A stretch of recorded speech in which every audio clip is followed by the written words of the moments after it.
India news में आपके साथ मैं हूं राजीव शर्मा। इंडिया न्यूज आपके लिए दुनिया का सबसे तेज बुलेटिन न्यूज 222 लेकर आया है। सिर्फ 22 मिनट में दुनिया की 222 खबरें। जी हां, बस से 22 मिनट आप बने रहिए हमारे साथ। पूरी दुनिया की एक एक खबर तूफानी रफ्तार में आपके पास होगी। संसद का बजट सत्र 7 जुलाई से शुरू होने की संभावना है। बजट सत्र 1 महीने का हो सकता है। सूत्रों के मुताबिक 6 अगस्त को बजट सत्र खत्म होगा। आज होने वाली कैबिनेट की बैठक में संसद सत्र के कार्यक्रम को अंतिम रूप दिया जा सकता है। सत्र के पहले हफ्ते में आर्थिक सर्वेक्षण, रेलवे बजट और आम बजट संसद में पेश किया जाएगा। सूत्रों के मुताबिक 8 जुलाई को रेल, 9 जुलाई को आर्थिक सर्वेक्षण और 10 जुलाई को आम बजट पेश किया जाएगा। दोनों ही बजट को जुलाई अंत तक संसद की मंजूरी दिलवाने की जरूरत है, क्योंकि लोकसभा द्वारा पारित लेखानुदान की अवधि जुलाई अंत तक खत्म हो जाएगी। सत्र के पहले हफ्ते में आर्थिक सर्वेक्षण, रेलवे बजट और आम बजट संसद में पेश किया जाएगा। महंगाई से निपटने के लिए वित्त मंत्री अरुण जेटली ने कल कृषि और उपभोक्ता मामलों के मंत्रियों के साथ बैठक की। बैठक में जेटली ने कहा कि 22 चीजों के दाम बढ़े हैं। सरकार ने राज्य सरकारों से जमाखोरों के खिलाफ सख्त कार्रवाई करने को कहा है। बैठक में तय किया गया कि आलू प्याज के एक्सपोर्ट को बढ़ावा नहीं दिया जाएगा। प्याज की बढ़ती कीमतों को देखते हुए तय हुआ है कि मदर डेयरी के बूथों पर इसकी सप्लाई सुनिश्चित की जाएगी। सरकार सस्ते प्याज की आपूर्ति का जुगाड़ करने में लगी है। दिल्ली में जो प्याज पहले 20 रुपए किलो था, वो अब 30 रुपए हो चुका है। मुंबई में प्याज का रेट दुगना होकर 30 रुपए प्रति किलो हो गया है। हफ्ते भर पहले 20 रुपए किलो मिलने वाला आलू अब 30 रुपए में बिकने लगा है। शिमला मिर्च के दाम 20 से बढ़कर 60 हो गए हैं। मटर 40 से 65 और फूल गोभी 30 से बढ़कर 60 रुपए प्रति किलो हो गई है। जो पत्ता गोभी हफ्ते भर पहले 10 रुपए बिक रही थी, वो अब 16 रुपए किलो हो गई है। रेल मंत्री सदानंद गौड़ा ने रेल किराया बढ़ने के संकेत दिए। उन्होंने कहा कि रेल किराए में बढ़ोतरी समय की मांग है।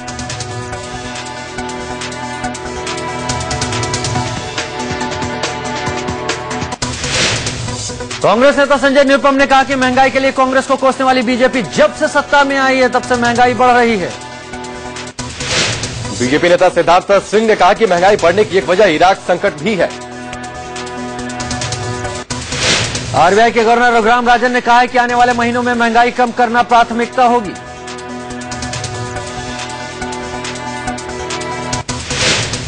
पिछले 2 महीनों में महंगाई का ग्राफ लगातार बढ़ रहा है। मई में थोक महंगाई दर 5 महीने के उच्चतम स्तर पर पहुंचकर 6 पिछले 2 महीनों में महंगाई का ग्राफ लगातार बढ़ रहा है। मई में थोक महंगाई दर 5 महीने के उच्चतम स्तर पर पहुंचकर 6.01 हो गई। पूर्व सांसदों के मकान खाली करने का आज आखिरी दिन है। लोकसभा सचिवालय ने 265 पूर्व सांसदों को नोटिस भेजकर 18 जून तक मकान खाली करने का अल्टीमेटम दिया था, जबकि पूर्व केंद्रीय मंत्रियों को बंगला खाली करने के लिए 26 जून तक का समय दिया गया है। 16वीं लोकसभा में 320 नए सांसद जीतकर संसद पहुंचे हैं, जिन्हें दिल्ली में आवास उपलब्ध कराना है। केंद्रीय मंत्रियों को बंगला उपलब्ध कराने की जिम्मेदारी संपदा निदेशालय की होती है, जबकि नए सांसदों को मकान आवंटित करने की जिम्मेदारी लोकसभा हाउसिंग कमेटी के पास होती है। यूपी के राज्यपाल बीएल जोशी ने इस्तीफा दे दिया है। सूत्रों के मुताबिक जोशी पर केंद्र सरकार की ओर से पद छोड़ने का दबाव बनाया जा रहा था। राष्ट्रपति से मिलकर जोशी ने इस्तीफा दिया। राष्ट्रपति से मुलाकात के बाद कर्नाटक के राज्यपाल हंसराज भारद्वाज ने कहा कि न तो उन्होंने इस्तीफा दिया है और न ही इस्तीफा देंगे। असम के राज्यपाल जेबी पटनायक ने भी इस्तीफा देने से इनकार किया। पटनायक ने राष्ट्रपति से मुलाकात की थी, जिसके बाद उनके इस्तीफे के कयास लगने लगे थे। 3 राज्यपालों को इस्तीफे के अलावा 5 और राज्यपालों पर इस्तीफे का दबाव है। खबर है कि पंजाब के राज्यपाल शिवराज पाटिल, राजस्थान की राज्यपाल मार्गरेट अल्बा और पश्चिम बंगाल के राज्यपाल एमके नारायण से इस्तीफा मांगा गया था। इसके अलावा त्रिपुरा के राज्यपाल देवानंद कुमार और गुजरात की राज्यपाल कमला बेनीवाल से भी इस्तीफा मांगे जाने की खबर है। सूत्रों के हवाले से खबर है कि नए राज्यपालों की रेस में बीजेपी नेता कल्याण सिंह, बीके मल्होत्रा, बलराज टंडन, कैलाश जोशी और केसरी नाथ त्रिपाठी शामिल हैं। बीजेपी नेता सुब्रमण्यम स्वामी ने कहा कि राज्यपालों को खुद ही अपने पद छोड़ देने चाहिए। कांग्रेस प्रवक्ता राशिद अल्वी ने कहा कि मोदी सरकार को सुप्रीम कोर्ट का फैसला मानना चाहिए और राज्यपालों को हटाने के पहले सोचना चाहिए। यूपी में अखिलेश यादव ने एक मंत्री को बर्खास्त कर दिया, जबकि 15 मंत्रियों के विभाग बदल दिए। अखिलेश ने राज्य के मनोरंजन कर मंत्री पवन पांडे को बर्खास्त कर दिया है, जबकि बलराम यादव को कैबिनेट कारागार मंत्रालय का भार सौंपा गया। राम गोविंद चौधरी को बेसिक शिक्षा और ब्रह्मशंकर त्रिपाठी को होमगार्ड की कैबिनेट मंत्रालय की जिम्मेदारी मिली है। राजेंद्र चौधरी को राजनीतिक पेंशन और कैलाश को पंचायती राज के कैबिनेट मंत्रालय की जिम्मेदारी मिली है। मनोज पांडे को विज्ञान प्रौद्योगिकी और इकबाल महमूद को मत्स्य विभाग के कैबिनेट मंत्रालय का जिम्मा सौंपा गया। महबूब अली को माध्यमिक शिक्षा का कैबिनेट मंत्रालय मिला है। विजय मिश्रा को धर्मार्थ कार्य के राज्य मंत्रालय का स्वतंत्र प्रभार दिया गया। जबकि राज्य मंत्री फरीद महफूज किदवई को वन और खेल और युवा कल्याण मंत्रालय का जिम्मा सौंपा गया है।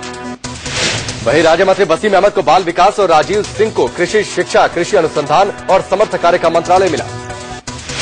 राज्य मंत्री अभिषेक मिश्र को व्यावसायिक शिक्षा और कैलाश चौरसिया को बाल विकास पुष्टाहार बेसिक शिक्षा मंत्रालय का जिम्मा मिला है। यूपी की अखिलेश सरकार ने 2 हफ्तों के अंदर ही प्रमुख सचिव गृह के पद पर नई नियुक्ति कर दी है। अब ये जिम्मेदारी राकेश बहादुर को दे दी गई है। नए प्रमुख सचिव गृह राकेश बहादुर नोएडा अथॉरिटी के चेयरमैन रह चुके हैं और प्लॉट आवंटन घोटाले के आरोपी हैं। घोटाले के चलते इलाहाबाद हाईकोर्ट ने उन्हें पद से हटाने और सीबीआई जांच का आदेश दिया था। मायावती सरकार ने उन्हें 3 साल तक सस्पेंड भी रखा था। बदायूं गैंगरेप कांड के तूल पकड़ने के बाद अखिलेश सरकार ने अनिल गुप्ता को हटाकर दीपक सिंघल को प्रमुख सचिव गृह बनाया है। केंद्रीय मंत्री कलराज मिश्र का कहना है कि केंद्र सरकार यूपी के हालात पर नजर रखे है और जरूरत पड़ने पर सही कदम उठाया जाएगा। केंद्रीय मंत्री उमा भारती ने भी यूपी में कानून व्यवस्था की स्थिति पर गहरी चिंता जताई और कहा कि इस बारे में गृह मंत्री से बातचीत करेंगी। 19 जून से शुरू होने वाले यूपी विधानसभा के बजट सत्र के लिए आज सर्वदलीय बैठक बुलाई जाएगी। बजट सत्र 18 जुलाई तक चलेगा। यूपी के सीएम अखिलेश यादव के ड्रीम प्रोजेक्ट चक गंजरिया फार्म पर आज सुप्रीम कोर्ट में सुनवाई होगी। एक एनजीओ ने निर्माण पर रोक लगाने की याचिका दायर की है। लखनऊ के चक गंजरिया फार्म में करीब 900 एकड़ जमीन पर आईटी सिटी, कैंसर अस्पताल, प्रशासनिक अकादमी बनाने का प्रोजेक्ट चल रहा है। यूपी के स्कूल और कॉलेजों में पढ़ने वाली छात्राएं अब मार्शल आर्ट्स की ट्रेनिंग दी जाएगी। गुजरात के अहमदाबाद के कालूपुर रेलवे स्टेशन पर एक एसआई और कांस्टेबल आपस में भिड़ गए। रेलवे स्टेशन के प्लेटफॉर्म नंबर 6 और 7 पर ड्यूटी के दौरान चाय नाश्ते की किसी बात पर दोनों में विवाद हुआ और फिर हाथापाई हो गई। बाद में दूसरे पुलिस अधिकारी मौके पर पहुंचे और दोनों को अलग कराया। इस मामले में एसआई ने रेलवे पीआई के सामने कांस्टेबल के खिलाफ शिकायत दर्ज करवाई। हिमाचल प्रदेश के ऊना में छेड़छाड़ के एक मामले में आरोपी युवक का मुंह काला कर और जूतों की माला पहनाकर घुमाने का वीडियो सामने आया है। एक युवती से छेड़खानी के आरोपी युवक को लेकर 5 गांवों की पंचायत बैठी और युवक का मुंह काला कर उसे गांव में घुमाने का फरमान जारी हुआ। युवक के हाथ चेन से बांधकर उसे जूतों की माला पहना दी गई और फिर गांव में घुमाया गया। हैरानी की बात यह है कि छेड़खानी की शिकार लड़की का पिता पुलिस महकमे में था, लेकिन वो मामला पुलिस में ले जाने के बजाय पंचायत में ले गया। नवी मुंबई में क्राइम ब्रांच ने दुर्भे इलाके में एक बार पर छापा मारकर 28 बार गर्ल्स के साथ 22 लोगों को हिरासत में लिया। पुलिस ने बार के मैनेजर को भी हिरासत में लिया है। करीब आधी रात को पुलिस ने कार्रवाई की। जिया खान मौत मामले में आज मुंबई सेशंस कोर्ट में सुनवाई होगी। आरोपी सूरज पंचोली के खिलाफ आज आरोप तय हो सकता है। दिल्ली के सराय रोहिला इलाके में एक शख्स ने अपने दामाद की गोली मारकर हत्या कर दी। बताया जाता है कि आरोपी की बेटी और दामाद के बीच खाने को लेकर कहा सुनी हुई थी। बेटी ने ये बात अपने पिता से बताई थी। दिल्ली के नजफगढ़ इलाके में बीजेपी के एक बुजुर्ग कार्यकर्ता की हत्या कर लाश जलाने की कोशिश का सनसनीखेज मामला सामने आया। कुछ दिन पहले बुजुर्ग का कुछ युवकों से विवाद हुआ था। माना जा रहा है कि हत्या में उन्हीं युवकों का हाथ है। यूपी के हमीरपुर में 2 सगे भाइयों की सरेआम कुल्हाड़ी मारकर निर्मम हत्या कर दी गई। दोनों भाई किसी मामले में रिपोर्ट लिखाने के बाद थाने से लौट रहे थे, तभी गांव के ही आधा दर्जन लोगों ने उन पर हमला कर दिया। यूपी के मैनपुरी में तंत्र मंत्र के चक्कर में 4 साल के बच्चे की बलि देने की कोशिश की गई। बच्चे को ऐन वक्त पर बचा लिया गया। तांत्रिक और उसका एक साथी फरार है। पुलिस ने शक के आधार पर 2 लोगों को हिरासत में लिया है। पुरानी रंजिश के चलते देर रात जालंधर में एक लड़की की सरे बाजार हत्या कर दी गई। हत्यारों ने तेजधार हथियारों से लड़के और उसके साथी पर कई वार किए, जिसमें 18 साल के अर्जुन की मौत हो गई। बिहार के सिवान में हत्या के एक मामले में पूर्व सांसद शहाबुद्दीन के खिलाफ अहम गवाह को गोली मार दी गई। 2004 में एक ही परिवार के 2 भाइयों की हत्या कर दी गई थी। इस परिवार का तीसरा लड़का इस मामले में गवाह था। हत्या का शक शहाबुद्दीन के बेटे पर है। दिल्ली के आनंद विहार रेलवे स्टेशन पर पुलिस ने नशाखोरानी कराने वाले एक लड़के को गिरफ्तार किया है। आरोपी एमबीए का छात्र है और एक प्राइवेट कंपनी में नौकरी करता है। सीसीटीवी फुटेज के आधार पर इसे गिरफ्तार किया गया। दिल्ली के नरेला इलाके में दिन दहाड़े एक व्यापारी के अपहरण की कोशिश से हड़कंप मच गया। 4 बदमाश व्यापारी को अगवा करने की कोशिश कर रहे थे। इसी दौरान बदमाशों की गोली से उसके ही दोस्त की हत्या हो गई। दिल्ली पुलिस ने 4 करोड़ रुपए की रंगदारी मांगने वाले 3 बदमाशों को गिरफ्तार किया है। एक टीवी सीरियल को देखकर इन बदमाशों ने रंगदारी मांगने का प्लान तैयार किया था। यूपी में आगरा के पास चलती ट्रेन में लूटपाट की वारदात हुई। ट्रेन के कानपुर स्टेशन पहुंचने पर यात्रियों ने रिपोर्ट दर्ज कराई। अहमदाबाद से पटना जाने वाली ट्रेन में आगरा स्टेशन के बाद 3-4 बदमाश जनरल बोगी में चढ़ गए और हथियारों के दम पर करीब 20 मिनट तक लूटपाट की। बारिश रुकने के साथ ही उत्तर भारत में एक बार फिर पारा चढ़ने लगा है। दिल्ली में तापमान 43.3 डिग्री सेल्सियस दर्ज किया गया। दिल्ली में गर्मी के अलावा उमस ने भी लोगों का जीना मुहाल कर रखा है। दिल्ली में उमस 33 से 59% के बीच है। यूपी में हो रही 44 डिग्री सेल्सियस के साथ राज्य का सबसे गर्म स्थान रहा। अगले 24 घंटों में कुछ स्थानों पर बारिश होने का अनुमान है। पंजाब हरियाणा में लोग गर्मी और लू के थपेड़ों से बेहाल रहे। अमृतसर में अधिकतम तापमान 44.2 डिग्री सेल्सियस रहा। दिल्ली में बिजली संकट पर कल घमासान मचा। कांग्रेस ने केंद्र सरकार का पुतला फूंका। उत्तर नगर में बिजली किल्लत से परेशान लोगों ने सड़क जाम कर दिया। बिजली कंपनियों के खिलाफ नारेबाजी की। पानी किल्लत को लेकर कांग्रेस ने जल बोर्ड के दफ्तर के बाहर भी प्रदर्शन किया। दिल्ली में ई रिक्शा बेरोक-टोक चलेगी। ई रिक्शा का लाइसेंस अब रद्द नहीं होगा। दिल्ली के रामलीला मैदान में केंद्रीय परिवहन मंत्री नितिन गडकरी ने ई रिक्शा पर पाबंदी नहीं लगाए जाने का ऐलान किया। गडकरी ने यह भी ऐलान किया कि ई रिक्शा के लिए न तो लाइसेंस की जरूरत रहेगी और न ही परमिट की। सरकार के इस फैसले के बाद अब 650 वाट तक के बैटरी वाले ई रिक्शा को लाइसेंस की जरूरत नहीं होगी। ई रिक्शा में अब 4 लोगों को एक साथ बिठाने की इजाजत होगी। साथ ही 50 किलो तक के सामान भी ढोए जा सकते हैं। गडकरी ने यह भी ऐलान किया कि ड्राइवर ई रिक्शा का मालिक होगा और रिक्शा खरीदने के लिए 3% ब्याज पर कर्ज दिया जाएगा। दिल्ली में ई रिक्शा का एमसीडी से 100 रुपए में रजिस्ट्रेशन होगा और आईडी कार्ड भी मिलेगा। दिल्ली में सरकार बनाने के लिए आम आदमी पार्टी के कुछ विधायक बीजेपी को समर्थन दे सकते हैं। खबर है कि ये विधायक बीजेपी नेताओं से मुलाकात भी कर चुके हैं और लगातार संपर्क में हैं। हालांकि दिल्ली बीजेपी के प्रभारी प्रभात झा आम आदमी पार्टी के विधायकों से मुलाकात की खबरों को खारिज कर रहे हैं। दिल्ली बीजेपी के प्रभारी प्रभात झा का कहना है कि सारे विकल्प खुले हैं, लेकिन आखिरी फैसला केंद्रीय नेतृत्व को करना है। दिल्ली विधानसभा में कुल सदस्यों की संख्या 70 है, लेकिन 3 विधायकों के सांसद बन जाने से कुल सदस्यों की संख्या 67 रह गई है। विधानसभा चुनाव में बीजेपी गठबंधन ने 32 सीटें हासिल की थी, लेकिन लोकसभा चुनाव में 3 विधायक सांसद बन गए, जिससे विधायकों की संख्या घटकर 29 हो गई। दिल्ली और रामवीर सिंह शौकीन पहले ही बीजेपी को समर्थन देने का ऐलान कर चुके हैं। ऐसे में बहुमत के लिए बीजेपी को 3 और विधायकों की जरूरत है। स्पीकर के अलावा इस वक्त आम आदमी पार्टी के पास 26 विधायक हैं, तो वहीं कांग्रेस के पास 8। आम आदमी पार्टी में तभी टूट हो सकती है जब उसके 2/3 यानी 18 विधायक बागी हो जाएं। वहीं कांग्रेस के 6 विधायक बागी हुए तभी अलग गुट को मान्यता मिलेगी। आप नेता और पटपटगंज से विधायक मनीष सिसोदिया के गुमशुदा होने के पोस्टर उनके क्षेत्र में चिपकाए गए। पोस्टर में सिसोदिया को ढूंढकर लाने वालों को इनाम देने का भी ऐलान किया गया है। पोस्टर जारी करने वाले अजय वालिया ने पोस्टर में अपना मोबाइल नंबर भी दे रखा है। पोस्टर जारी करने वाले का कहना है कि सिसोदिया अपने इलाके के लोगों की सुध लेने नहीं आते। ड्यूटी के दौरान शहीद हुए ट्रैफिक कांस्टेबल मानाराम के परिवार को सरकार की तरफ से 1 करोड़ रुपए दिए जाएंगे। लेफ्टिनेंट जनरल नजीब जंग ने मंगलवार को माना राम परिवार के लिए 1 करोड़ रुपए की सहायता राशि सैंक्शन कर दी। आर्थिक मदद के अलावा मानाराम के परिवार के किसी सदस्य को अनकंपर की नियुक्ति की संभावना भी तलाश की जा रही है। शनिवार की शाम को जखेरा फ्लाईओवर के पास ड्यूटी के दौरान मानाराम को एक कार ने कुचलकर मार दिया था। दिल्ली पुलिस ने मानाराम की हत्या की जांच के लिए एक स्पेशल इन्वेस्टिगेशन टीम बनाई है। कर्नाटक के बीजापुर में 4 साल की बच्ची बोरवेल में गिर गई। बच्ची को निकालने की कोशिश की जा रही है। बीती रात लुधियाना में रेडीमेड कपड़ा और कंबल मिलाने वाली वल्लभ नेट फैक्ट्री में भीषण आग लग गई। 3 मंजिला इमारत आग की चपेट में आ गई। दर्जनों फायर गाड़ियों की कोशिशों के बाद आग पर काबू पाया जा सका। यूपी के उन्नाव में ट्रेन की चेन पुलिंग के दौरान 2 लोगों की मौत हो गई और 3 घायल। लखनऊ से आ रही आम्रपाली एक्सप्रेस में कुछ लोग चेन खींचकर उतरने लगे, लेकिन दूसरी पटरी पर आ रही टाटा छपरा ट्रेन की चपेट में आ गए। लखनऊ के चिन्हट इलाके में बम धमाके से दहशत फैल गई। रेलवे लाइन के पास झाड़ियों में हुए धमाके में एक महिला घायल हो गई। पुलिस के मुताबिक बम साधारण था और जंगली जानवरों को मारने के इरादे से रखा गया होगा। पूरी दिल्ली के शकरपुर इलाके में हाई टेंशन तार में ब्लास्ट से 2 बच्चे बुरी तरह से झुलस गए।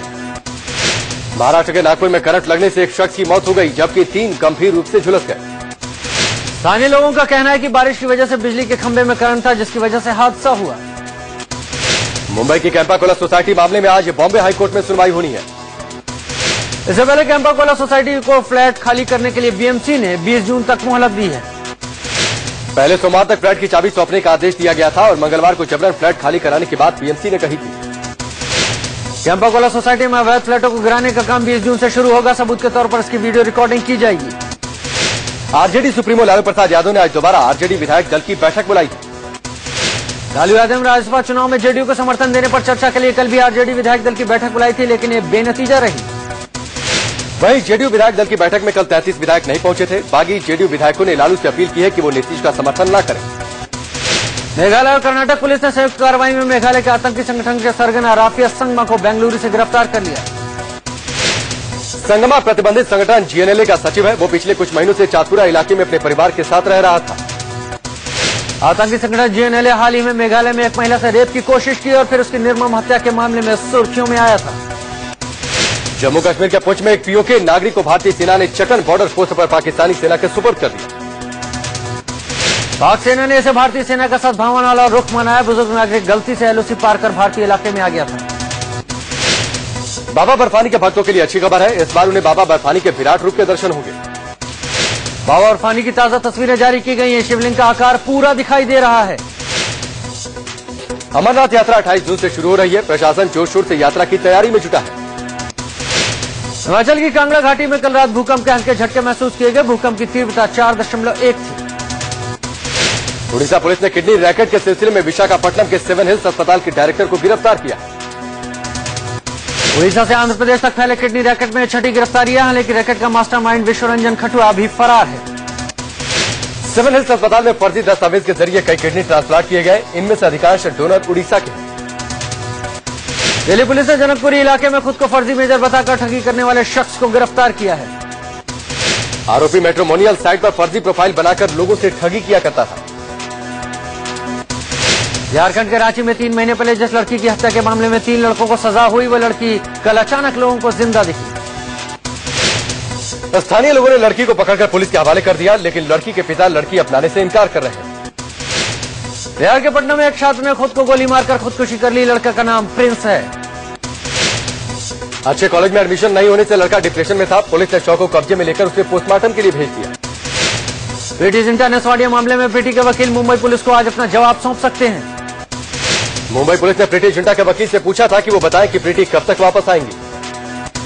मुंबई पुलिस ने बीसीसीआई से मैच के दौरान दर्शकों की सूची देने को भी कहा है, ताकि पूरे वाकये का रिक्रिएशन किया जा सके। मुंबई पुलिस ने किंग्स 11 पंजाब के सीईओ फ्रेजर कास्टिलियानो को बयान दर्ज कराने को कहा है। साथ ही मुंबई पुलिस ने आईपीएल के सीईओ सुंदर रमण से भी इस मामले में मदद मांगी है। सूत्रों के हवाले से खबर है कि प्रीति जिंटा और नेसवाडिया में डील हो गई है। प्रीति किंग्स 11 पंजाब का शेयर बेचकर अमेरिका शिफ्ट हो जाएंगी। भारतीय परमाणु ऊर्जा के कार्यक्रम के जनक होमी जहांगीर भाभा के बंगले की आज नीलामी होगी। मुंबई के मालाबार हिल स्थित इस बंगले का आरक्षित मूल्य 257 करोड़ रुपए रखा गया है। भाभा का बंगला फिलहाल राष्ट्रीय मंची कला केंद्र के संरक्षण में है। बॉम्बे हाईकोर्ट ने बंगले की नीलामी पर रोक लगाने से इनकार कर दिया था। हालांकि मामले की अगली सुनवाई 23 जून को होगी। अहमदाबाद में 500 से 1000 महिलाओं का बैच बनाकर महिलाओं को आत्मरक्षा के लिए राइफल चलाने की ट्रेनिंग दी जा रही है। गुजरात सरकार के रक्षा सेतु कार्यक्रम के तहत महिलाओं को ट्रेनिंग दी जा रही है। गाजियाबाद तक मेट्रो रूट के विस्तार के लिए डीएमआरसी और जीडीए के बीच करार हो गया। स्पाइस जेट ने मानसून ऑफर का ऐलान किया है। स्पाइस जेट देश भर में 1999 रुपए में हवाई सेवा शुरू करेगा। इस ऑफर में टिकट की बुकिंग 17 से 19 जून के बीच की जा सकेगी, जबकि यात्रा 19 जुलाई से 30 सितंबर के बीच। बजट से ठीक पहले टैक्सेशन ढांचे में बदलाव की पहल शुरू हो चुकी है। पार्थसारथी होम कमीशन की कई सिफारिशों पर मुहर लग सकती है। इस कमीशन के मुताबिक अगर आपको टैक्स रिफंड समय से नहीं मिला तो बाजार दर से ब्याज मिलेगा। वैध रिटर्न को इनकम टैक्स रिटर्न में शामिल किया जा सकता है। दूसरे बैंकों के एटीएम का इस्तेमाल अब आपको महंगा पड़ सकता है। आरबीआई जल्दी एटीएम ट्रांजैक्शन के नियमों में बदलाव करने वाला है। नए नियमों के मुताबिक इंटर बैंक ट्रांजैक्शंस की संख्या 5 से घटाकर 2 की जा सकती है। आने वाले समय में बढ़ सकते हैं एसी और फ्रिज के दाम भी, यानी ब्यूरो ऑफ एनर्जी एफिशिएंसी जारी करने वाला है नई एनर्जी सेविंग रेटिंग। नई रेटिंग आने से मार्केट में प्रीमियम प्रोडक्ट की मांग बढ़ेगी। इसके चलते कीमतों में 10 से 15% का उछाल भी आ सकता है। सॉफ्टवेयर इंडस्ट्री की लीडिंग कंपनी इन्फोसिस अब कॉस्ट बचाने और पावर सप्लाई की गारंटी के लिए बिजली पैदा करने में जुटी है। इन्फोसिस ने कर्नाटक में 50 मेगावाट का सोलर पार्क बनाने का प्रस्ताव रखा है। बगदाद से पहले आतंकी और सेना के बीच भीषण लड़ाई जारी है। इराक में अमेरिका ने बगदाद में अपने दूतावास की सुरक्षा के लिए 275 सैनिकों की तैनाती कर दी। इराक में हिंसा के बीच केरल की 44 नर्सें और छात्र तिक्र शहर में फंसे हुए हैं। इराक में फंसी केरल की नर्सों की सुरक्षित वापसी के लिए केरल सरकार ने कोशिशें तेज कर दी है। सीएम मोहम्मद चांडी ने विदेश मंत्री सुषमा स्वराज से बात की। नर्सों को बगदाद तक लाने के लिए अंतर्राष्ट्रीय एजेंसियों की भी मदद ली जा रही है। भूटान ने चीन को करारा झटका देते हुए उसे अपने यहां दूतावास बनाने की इजाजत नहीं दी। भूटान के प्रधानमंत्री शेरिंग तोब्गे ने कहा थिम्पू में चीनी दूतावास को इजाजत देने की कोई संभावना नहीं है। दरअसल चीन भूटान से कूटनीतिक रिश्ते शुरू करना चाहता है और ये भारत की सबसे बड़ी चिंता है। भारतीय पीएम नरेंद्र मोदी के भूटान दौरे पर दोनों देशों के बीच कूटनीतिक रिश्तों को लेकर काफी चर्चा हुई। पीएम नरेंद्र मोदी की भारत यात्रा पर चीन ने कहा कि भारत और भूटान के मजबूत होते रिश्ते से परेशान नहीं है।